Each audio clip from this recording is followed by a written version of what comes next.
Pada suatu pagi yang tenang di sebuah desa kecil di Jawa Tengah, lahirlah seorang bayi laki-laki yang kelak menjadi salah satu tokoh paling berpengaruh dalam sejarah Indonesia, Soeharto. Ia lahir pada 8 Juni 1921 di desa kecil bernama Kemusuk, sebuah kawasan pedesaan yang dikelilingi sawah hijau dan kehidupan masyarakat yang sederhana. Pada masa itu, Indonesia masih berada di bawah kekuasaan kolonial Belanda yang dikenal sebagai pemerintah kolonial Hindia Belanda. Kehidupan rakyat desa berjalan dengan ritme yang sederhana, bertani, berdagang kecil, dan hidup saling membantu. Namun di balik kesederhanaan itu, rakyat juga merasakan tekanan dari sistem kolonial yang mengatur kehidupan ekonomi dan sosial mereka. Ayah Soeharto bernama Kertosudiro, seorang petugas irigasi desa yang sederhana, namun dikenal disiplin. Ibunya bernama Sukirah, seorang perempuan desa yang lembut dan penuh ketabahan. Kehidupan keluarga mereka tidaklah mewah. Rumah mereka sederhana, berdinding kayu dan beratap genteng tanah liat. Ketika Soeharto masih sangat kecil, orang tuanya berpisah. Peristiwa itu membuat masa kecilnya penuh perpindahan tempat tinggal. Ia sempat tinggal bersama beberapa kerabat di berbagai desa di wilayah Yogyakarta. Perpindahan ini membuat Soeharto kecil belajar beradaptasi dengan banyak lingkungan dan karakter orang. Meski hidup dalam kondisi terbatas, pendidikan tetap menjadi bagian penting dalam kehidupannya. Ia bersekolah di sekolah dasar rakyat yang sederhana. Jalan menuju sekolah seringkali berupa jalan tanah yang harus dilalui dengan berjalan kaki. Kadang ia harus membantu keluarga terlebih dahulu sebelum berangkat belajar. Lingkungan desa membentuk karakter Soeharto kecil. Ia tumbuh dalam budaya Jawa yang menjunjung tinggi kesopanan, kesabaran, dan pengendalian diri. Nilai-nilai ini kelak sangat mempengaruhi cara berpikir dan gaya kepemimpinannya di masa depan. Di desa, Soeharto sering melihat bagaimana masyarakat bekerja sama dalam kegiatan gotong royong, memperbaiki jalan, membangun rumah, atau membantu tetangga yang kesulitan. Pengalaman tersebut menanamkan dalam dirinya pentingnya kebersamaan dan stabilitas dalam kehidupan masyarakat. Selain belajar di sekolah, Soeharto kecil juga banyak belajar dari kehidupan sehari-hari. Ia membantu pekerjaan rumah, mengurus ternak, dan kadang membantu di sawah. Kehidupan desa yang keras membentuk ketahanan mentalnya sejak dini. Pada masa remaja, Soeharto mulai menunjukkan sifat yang pendiam namun penuh pengamatan. Ia bukan anak yang banyak bicara, tetapi dikenal tekun dan disiplin. Banyak orang di sekitarnya melihat bahwa ia memiliki ketenangan yang berbeda dibandingkan anak-anak lain seusianya. Perjalanan hidupnya perlahan berubah ketika ia mulai tertarik dengan dunia militer. Pada masa itu, situasi politik di Hindia Belanda mulai berubah. Gelombang nasionalisme mulai tumbuh di berbagai wilayah Nusantara. Banyak pemuda mulai memikirkan masa depan bangsa mereka. Soeharto yang tumbuh dalam suasana desa yang sederhana, menyimpan mimpi untuk memperbaiki kehidupannya. Ia menyadari bahwa untuk keluar dari keterbatasan, ia harus mencari jalan baru. Salah satu jalan yang kelak ia pilih adalah bergabung dengan dunia militer. Keputusan itu tidak muncul secara tiba-tiba. Pengalaman hidup, kedisiplinan keluarga, serta pengaruh lingkungan membuatnya tertarik pada kehidupan yang penuh aturan dan tanggung jawab. Tak seorang pun di desa Kemusuk saat itu yang benar-benar menyadari bahwa anak desa yang pendiam ini suatu hari nanti akan menjadi pemimpin negara yang sangat lama memegang kekuasaan di Indonesia. Namun semua perjalanan besar selalu dimulai dari langkah kecil. Dan langkah kecil Soeharto dimulai dari desa sederhana, dari keluarga yang hidup bersahaja, dan dari pengalaman masa kecil yang penuh pelajaran hidup. Bab pertama kehidupan Soeharto adalah kisah tentang akar desa, akar budaya, dan akar ketekunan.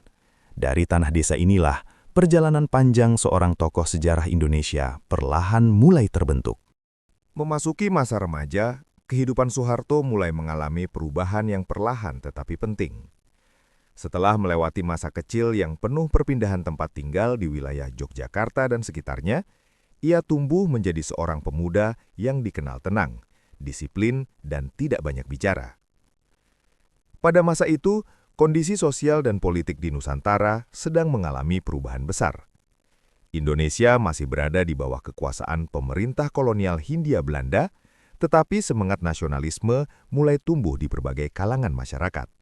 Di kota-kota besar, organisasi pergerakan mulai muncul, sementara di desa-desa, perubahan mulai terasa perlahan melalui pendidikan dan kesadaran politik. Soeharto yang saat itu masih seorang pemuda desa menyaksikan perubahan zaman tersebut dari sudut pandang yang sederhana. Ia tidak berasal dari keluarga elit atau kalangan terpelajar tinggi, namun ia memiliki tekad untuk memperbaiki kehidupannya. Salah satu jalan yang mulai menarik perhatiannya adalah dunia militer. Ketertarikan ini tidak muncul tanpa alasan. Kehidupan militer pada masa itu dianggap sebagai salah satu kesempatan bagi pemuda desa untuk mendapatkan pendidikan, keterampilan, dan status sosial yang lebih baik. Selain itu, kedisiplinan dan struktur dalam militer sangat sesuai dengan karakter Soeharto yang cenderung tenang dan teratur. Pada akhir 1930-an, Soeharto mulai mencari kesempatan untuk masuk dalam lembaga militer yang dibentuk oleh pemerintah kolonial Belanda, yang dikenal sebagai KNIL. Di sana, Soeharto mulai mengenal kehidupan militer secara lebih dekat.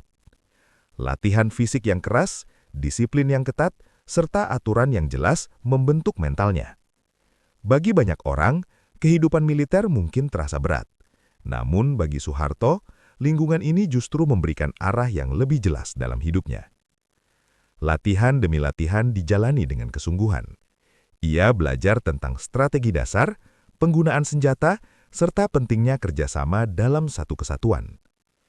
Walaupun ia bukan tipe orang yang menonjol secara mencolok, para pelatih melihat bahwa ia memiliki kemampuan untuk bekerja dengan tenang dan penuh perhitungan. Namun perjalanan militer Soeharto tidak berlangsung mulus tanpa perubahan besar. Pada tahun 1942, situasi dunia berubah drastis ketika Jepang berhasil mengalahkan Belanda dalam peristiwa bersejarah yang dikenal sebagai pendudukan Jepang di Indonesia. Kekuasaan kolonial Belanda runtuh dan wilayah Hindia Belanda jatuh ke tangan Jepang. Perubahan ini mengubah hampir seluruh sistem pemerintahan dan militer yang ada. Banyak tentara KNIL dibubarkan, sementara Jepang membentuk organisasi militer baru yang melibatkan pemuda-pemuda Indonesia.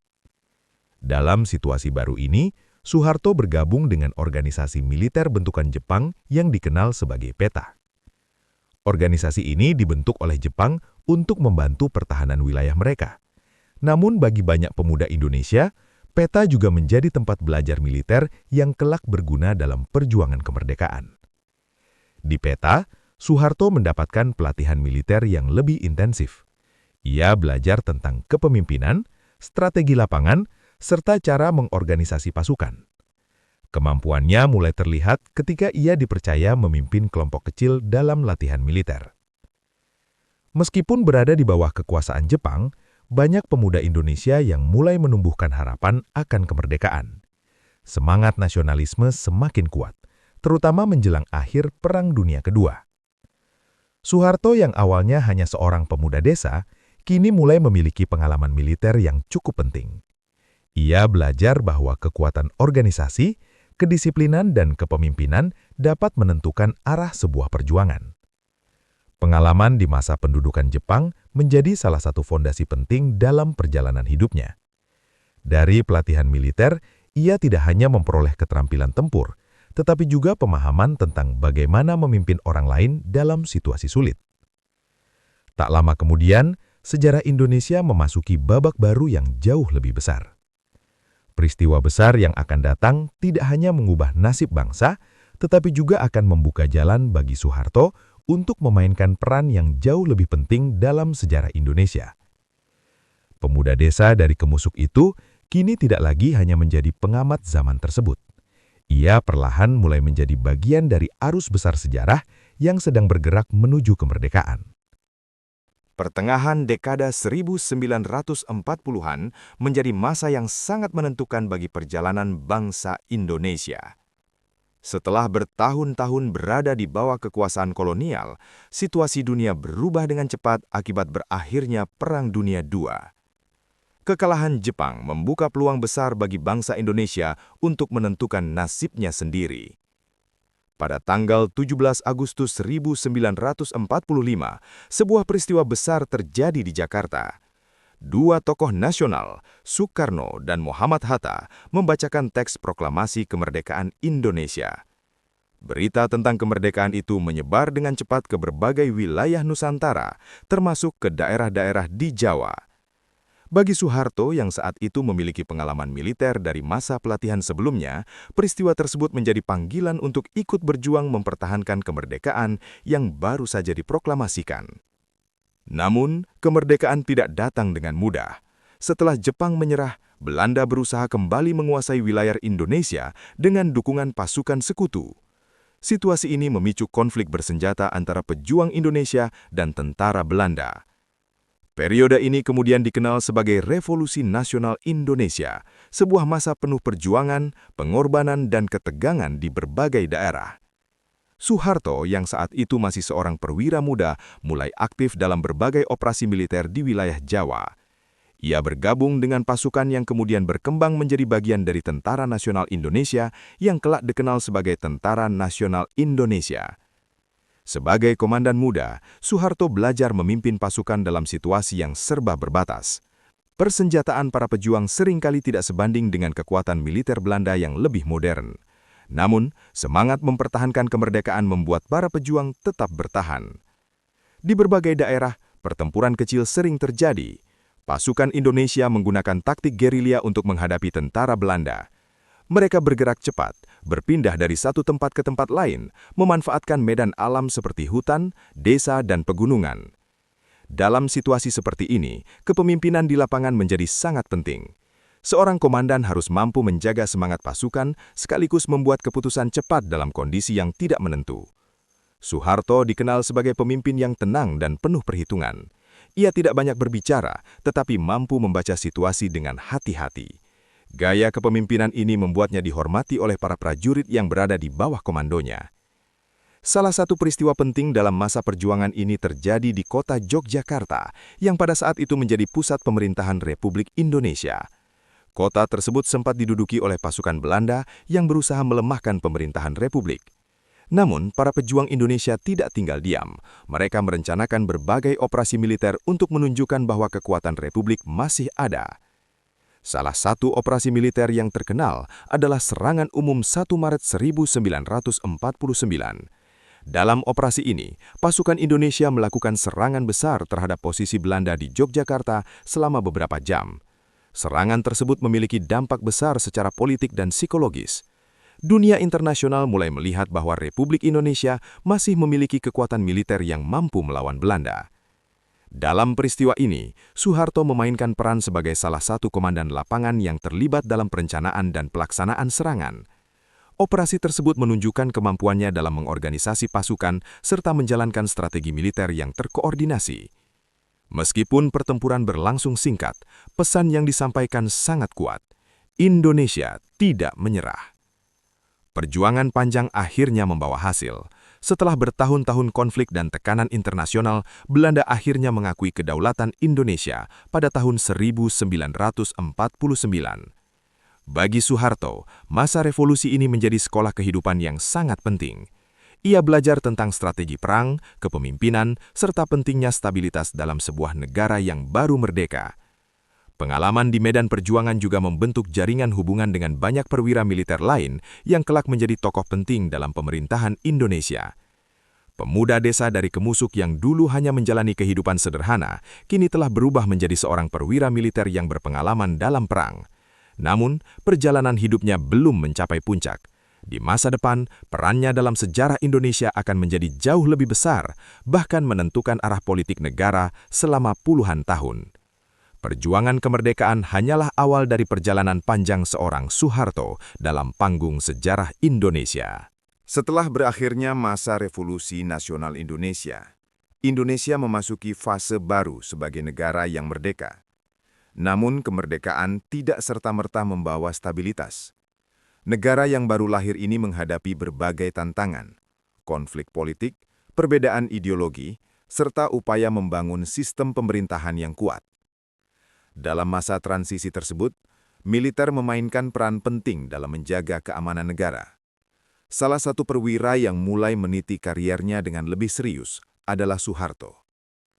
Setelah pengalaman panjang dalam perjuangan kemerdekaan, Soeharto melanjutkan kariernya di dalam tubuh Tentara Nasional Indonesia.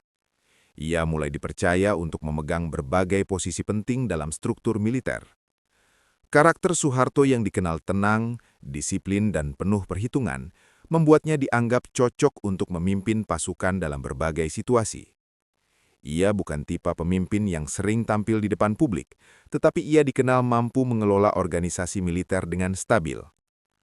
Pada dekade 1950-an hingga awal 1960-an, Indonesia menghadapi berbagai pemberontakan di beberapa wilayah.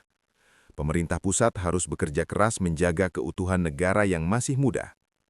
Dalam situasi tersebut, militer menjadi tulang punggung pertahanan nasional. Soeharto terlibat dalam berbagai operasi militer untuk menjaga stabilitas negara. Pengalaman ini semakin mengasah kemampuannya dalam mengatur strategi dan memimpin pasukan. Karier militernya perlahan naik. Ia mendapatkan berbagai tanggung jawab penting di wilayah Jawa. Salah satu posisinya yang cukup berpengaruh adalah ketika ia dipercaya memimpin Komando Cadangan Strategis Angkatan Darat yang dikenal sebagai Kostrad. Posisi ini sangat penting dalam struktur militer Indonesia, karena pasukan Kostrad memiliki peran strategis dalam menjaga keamanan negara dan menghadapi situasi darurat. Pada masa yang sama, kondisi politik Indonesia semakin kompleks. Presiden pertama Indonesia, Soekarno, memimpin negara dengan konsep politik yang dikenal sebagai demokrasi terpimpin. Dalam sistem ini, kekuatan politik utama di Indonesia melibatkan 3 unsur besar: nasionalis, militer, dan kelompok komunis yang diwakili oleh Partai Komunis Indonesia. Ketegangan antara berbagai kelompok politik ini semakin meningkat seiring berjalannya waktu. Situasi menjadi semakin sensitif karena pengaruh ideologi global pada masa Perang Dingin. Di tengah ketegangan tersebut, militer Indonesia menjadi salah satu kekuatan yang memiliki pengaruh besar dalam menjaga stabilitas negara. Puncak ketegangan politik terjadi pada malam 30 September 1965, ketika sekelompok pasukan melakukan penculikan dan pembunuhan terhadap beberapa jenderal Angkatan Darat. Peristiwa tersebut mengejutkan seluruh negara. Situasi politik dan keamanan menjadi sangat tidak stabil. Banyak pihak khawatir bahwa Indonesia akan jatuh ke dalam konflik yang lebih besar. Pada saat krisis itu terjadi, Soeharto yang menjabat sebagai Panglima Kostrad bergerak cepat mengambil tindakan untuk mengendalikan situasi. Ia mengorganisasi pasukan, mengamankan berbagai titik penting di Jakarta, serta berusaha menstabilkan keadaan.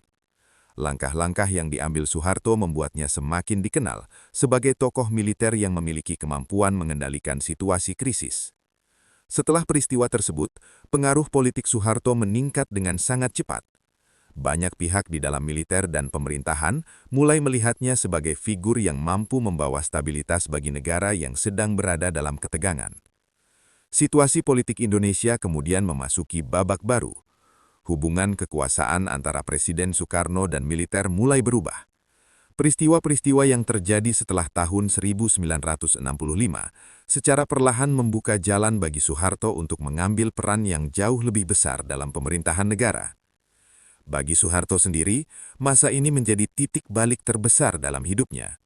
Dari seorang perwira militer yang bekerja di balik layar, ia kini berada di pusat perubahan politik Indonesia. Namun perjalanan menuju puncak kekuasaan masih belum selesai. Peristiwa berikutnya akan menentukan masa depan Indonesia, sekaligus membawa Soeharto ke posisi tertinggi dalam pemerintahan. Sejarah Indonesia sedang bergerak menuju perubahan besar, dan nama Soeharto akan segera menjadi bagian utama dalam babak baru tersebut.